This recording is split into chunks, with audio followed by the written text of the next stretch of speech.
This is a training video for asphalt repair, and we're basing the video off of our checklist that we last updated May 14th, 2019. There have been some little modifications here and there, but this will guide anyone who's trying to make a video for asphalt or any scope of work that we're doing. So I'm going to go from top to bottom on this list so you can push pause and read this, and then you'll see that I'm trying to cover all the bases here in this video. So this is job 25286. It's called Crystal Creek Townhomes 2020, and it's in Bothell. This is for Caitlin Johnson over at Yalness. We do work for Yalness, and we've been out at Crystal Creek Townhomes doing various bids. So you can see in Workman's dashboard that we've won some and we've lost some out here. This particular project, though, is for asphalt, and we're also going to include crack filling. We did crack filling out here last year, so we do have quantities saved in Workman's dashboard from last year. The asphalt repairs are new, and what we're looking at is areas that have tree root damage. Now, this is my aerial map that shows one entrance coming into the property, and then it circles right back out. This is an emergency vehicle access road through here, and it dead ends right here. Okay. Not all asphalt jobs look the same, so I'm going to show you two examples.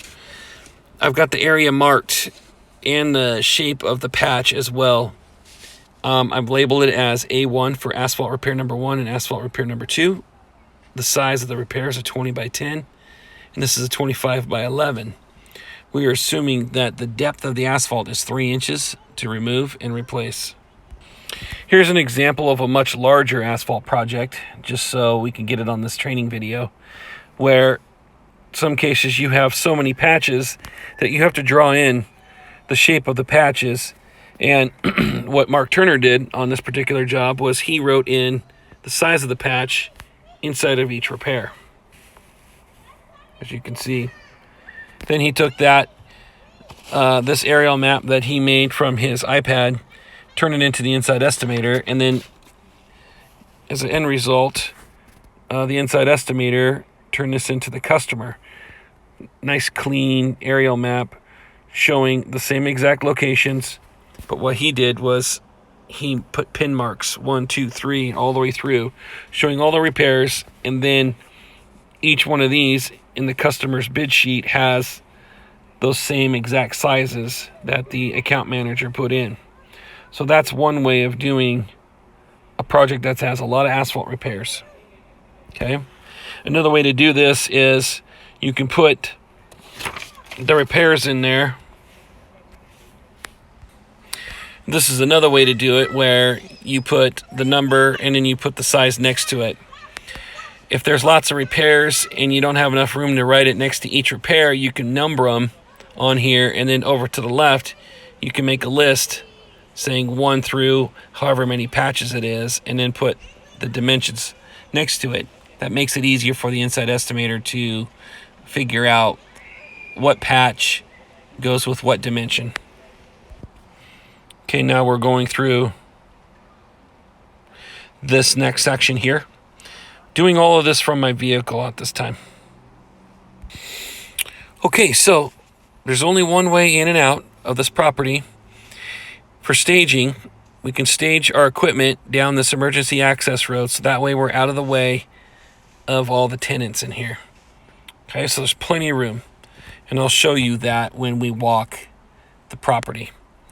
Okay, hours of operation, we can do it any day of the week. During the day, obviously, is best, and we need to do this when the mix plant is open. So it'll be probably any time after 7 a.m., and then we'll have to be able to pick up our mix before 3 or 4 o'clock p.m. The customer is not in a huge rush to get this done, so that means we could probably do this job in the fall when things start to slow down a little bit. Right now, it's the middle of August, so it might be kind of tough to get on the schedule. So the customer knows that this potentially could go into the fall season. The reason why we're looking at these repairs is because there's tree root damage in these two areas, so it's starting to damage the asphalt. Plus, it can be a trip hazard for those who like to go on walks down this roadway. So they're wanting to get this corrected now before those tree roots cause more damage. We're going through this now, and then we're going to hit pause and exit the vehicle. Budget, they didn't give me a budget on it. It's just something they want to see cost-wise what it'll be. There's a chance that they could reach out to another customer. They've done that before, or a different vendor. So now we're going to exit the vehicle and look at these notes here. So you can push pause, read it. Okay, so I'm parked right here on the aerial map, and we're going to walk down the emergency exit to look at these two repairs, the 20 by 10 and the 25 by 11. Okay, so I came in through the entrance, and I'm now in the emergency vehicle access road here. Okay. Walking down here, typically, I personally don't do this. I don't mark the asphalt too much. In some cases, I won't mark it at all if I know I'm competing with others and we're not sure if we're going to do the job, because I hate to mark up their asphalt. Other managers do it maybe a little bit differently, and they mark all of their areas in. There's no rule saying you can or can't mark the asphalt, but in this case, what I did was I marked it, made small markings, and I'm going to use that for this training video. So you can see tree root damage is right here, and it's been crack filled before, but the tree roots are starting to push up even more. Okay, you can see the pattern here. It's coming from out here. It might be from this tree that's causing it. So looking at surrounding areas, you got lots of trees out here in the woods. And more than likely, it's starting to grow through and come across the road, looking for more water sources. Okay, so this patch takes care of the whole entire area. Instead of doing a small patch, we want to try to make the patches as big as we can so that we can use our asphalt paver. This is a large enough patch for the paver to do because it's at least 8 feet or bigger. Okay, this one in this case was 10 feet wide. So what we did was we looked at the area as a whole and tried to go at least 1 foot out around the whole entire area.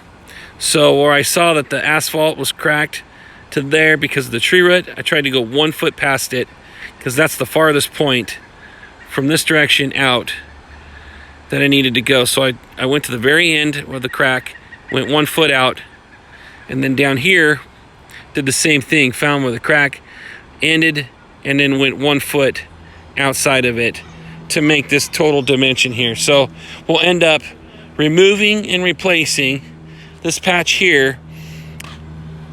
We're also going to saw cut and remove these tree roots in this location here.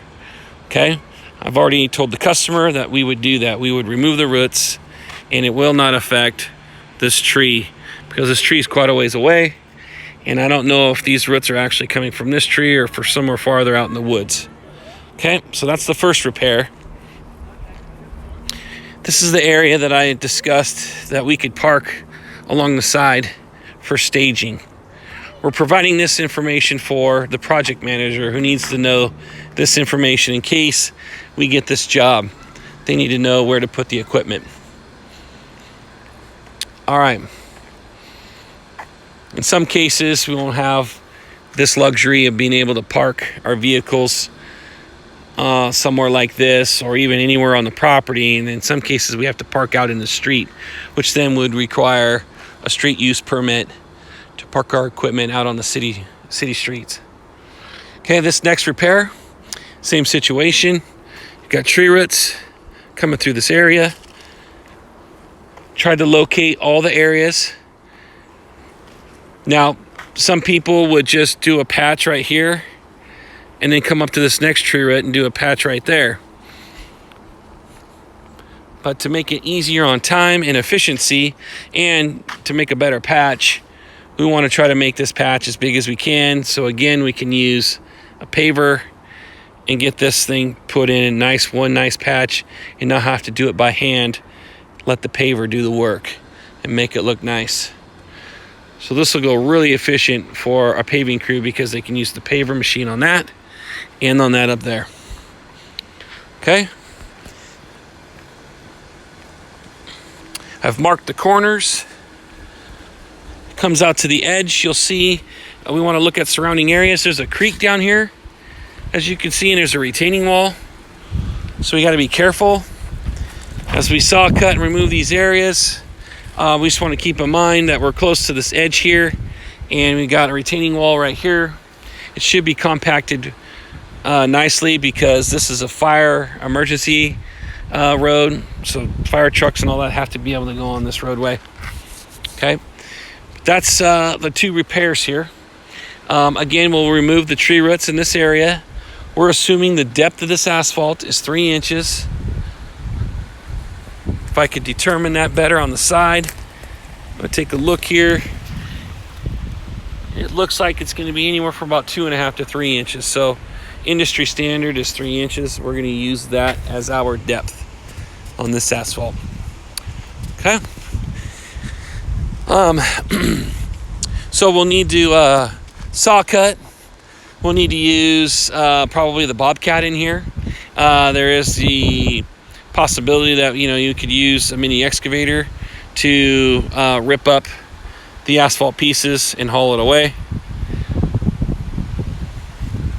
And this is the information that we need to provide for the inside estimator and for the project manager in order to bid this job and get these asphalt repairs done. The crack fill, I'm just going to throw this in here on the crack fill. We've got quantities from last year, from 2019. I believe it was either 2019 or 18. So we're going to look at potentially using that same quantity to get this done. I walked the entire property to see if there was any new cracking compared to last year, and there wasn't. You can see a lot of the long line cracks are going down the middle. This is where we did these before, so it's going to be very similar. Okay, got a crack going across here. They do a great job of maintaining this property, so they try to do this every year if necessary. I know that the quantity that we plug in is going to probably be a little heavy, but it's probably the smart thing to do is make sure that we've got enough put into the bid and not be too short on the quantities. And then that's the main entrance up there at the top. There's your access point to the asphalt repairs from the main entrance all the way in. Nice, easy access to the location of the repairs. That should cover it. Any other questions, let me know.